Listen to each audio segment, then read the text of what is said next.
You've turned onto Rykerroad! I watched Schitt'S Creek, and I'm not happy. So let's see why. There are going to be some spoilers, guys. So if you don't want to know, please turn off now, because I'm not going to have like the warning, like here comes this and that. It's going to be kind of sporadic and like jumping around here. So I do apologize. But yeah, Schitt'S Creek, I'm going to say right now, is up there with one of my more favorite shows. The fact that how ridiculous this show was supposed to be really proves how good it actually was, because I did not think I was going to say these words. The fact that this is one of my more favorite shows, like The Office, Big Bang, things like that. Some big words, especially for like what this show was.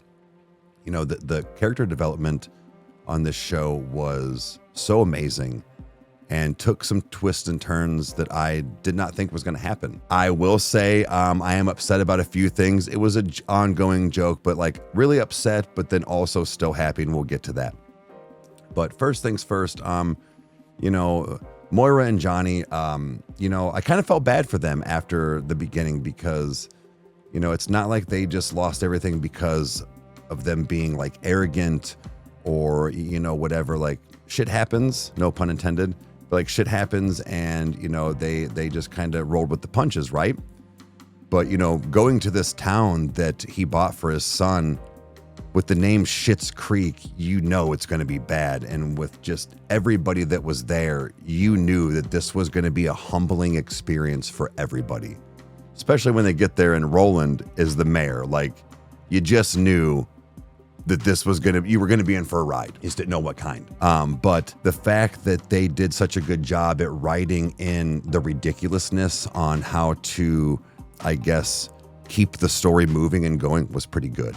So I think that's a big thing we should talk about, is the casting, the writing, everything was top notch, especially for being like a short series. I don't want to say short series, but like what, 5-6 seasons compared to like 10, 12, 15 on like other shows. But they got a lot in, you know, they did a good job at that. And I think Dan Levy needs more credit for that. But that being said, yeah, just all the character development and stuff was amazing. And just the fact of, you know, I was waiting to want to hate, you know, their characters all around, and I couldn't. You know, just because David and Alexis were like kind of spoiled brats did not mean that they didn't have morals. They didn't have dreams and the value of $1 almost. Like it took a little bit to get there, but you know, they both kind of developed this work ethic. And you know, Johnny was a hard worker, and Moira, you know, was, you know, movie star, you know, all this stuff. But you know, that was a different kind of hustle. They didn't just work at Starbucks or, you know, whatever before. So that was a very big reality check. And for them to do what they did, especially with Alexis and the things that she did, you know, and the decisions she made to, you know, like New York and stuff at the end, and how she was like helping her mom throughout, you know, the course of like, you know, being like, what, like, I don't want to say her PR, but like, you know, just kind of like her secretary and things like that. I don't know what you call that, but it was just, she worked hard at that. She knew that though, because of, you know, kind of being probably in that little bit of a spotlight with her mom, or living in that like LA life, but still she did it. You know, David, with the fact of, you know, opening up the store and really having like a vision on, you know, what he wanted to do with his life. I did not see that coming. Like I really thought he was going to be this kind of reserved, I don't want to get my hands dirty, I don't want to do any of this, I just want to make money and wear Gucci. Kind of. That's sort of how he was, but he was very driven. I really enjoyed the way his character dealt with everything. You know, not just in like a flamboyant way. I don't mean it like that. It was his reactions to things were felt. You know what I mean? Like, and I think that's why we're going back to like the whole part of the writing. It really helped with a lot of things. But David's journey was probably one of my more favorites. And the fact of also why I somewhat didn't like the series. So big spoiler here, guys, just so you know. But one of the ongoing jokes was about him and Stevie, and that I didn't like that they were not getting together again. No, I actually was very upset that him and Stevie did not end up together. When that scene happened and they slept together, I was shocked. I was actually really glad that they wrote that in, just in the fact of like keeping us on our toes. But I like the terminologies and stuff that were used right there to kind of explain his scenario. Was really awesome.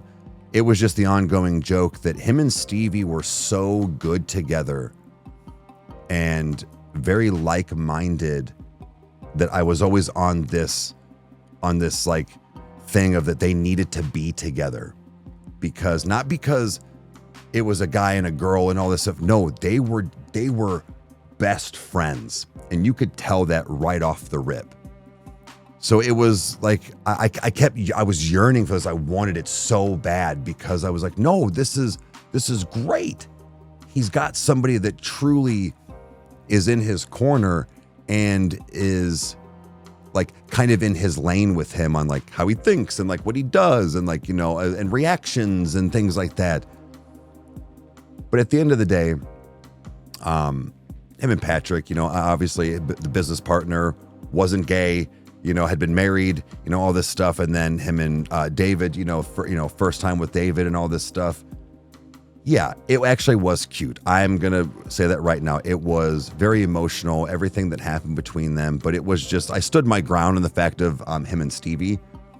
But in the grand scheme of things, I was very happy for David and what he ended up finding in the long run after all the shit he had went through with friends and that conversation that he had with Stevie of, you know, wanting to go to New York and to prove to everybody, and like her response and the fact of, you mean the people that didn't even want to show up to your wedding because of some concert? You know, I get where David's coming from, and I get where they were all coming from. They wanted to prove that they didn't just fall flat on their face, and that's understandable. It's human nature. But Stevie being right there, being like, what do you have? Like, you're rich right here. Not in commas in your bank account, but like what you have. And honestly, then I realized that him and Patrick were going to be together for the rest of it. But the fact that he still had somebody like Stevie in his corner, sexual or not, is something that he needed. A platonic girlfriend relationship, best friend relationship, I think was the best thing he needed. She told it to him like it was. She didn't sugarcoat things. You know, they could be embarrassing in front of each other and not judge each other. Well, they did, but you know what I mean. That was like I said, my biggest gripe, but also at the end of the day, I still really loved it. You know, like I said, this show had a lot of ups and downs and a lot of things that people had to learn. And the fact that, you know, Johnny building back up another empire. I actually thought they were going to fix up the town and it'd be like kind of some like little Airbnb spot, you know, like $1 million island type thing or whatever. And it sort of went that way. But just the fact of it went in now they went into like hotels and motels and things like that. And by the way, speaking of motels and things like that in the business empire, the fact that towards the end, when Stevie and Roland were going with him to pitch this business idea and things, and Roland coming in with the clutch when he forgot his briefcase, talking to those bigwigs, he don't care. First of all, he doesn't really, I mean, like, I don't think he was smart enough to understand what he was probably doing.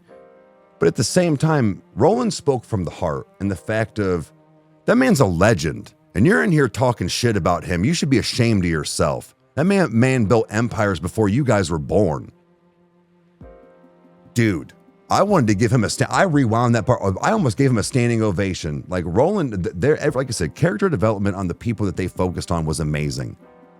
Like, this show all around was a tearjerker, a laugh factory, beautifully shot. Can we talk about the fact that how well this show looked for being like not a Thursday night special or, you know, Fox this and that. Like, this looked really good. It didn't have that cheap soap opera effect that you can get from these like Hulu, Netflix, docu-series, short series, you know what I mean? Like all those things where like they're not cheesy, but you can tell they weren't done by Universal or they weren't done by Fox and CBS and all this stuff.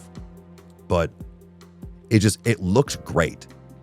And I don't know. I'm really upset that Catherine O'Hara is gone. Not only for that, but the fact of that they're not going to bring anything back or maybe revamp.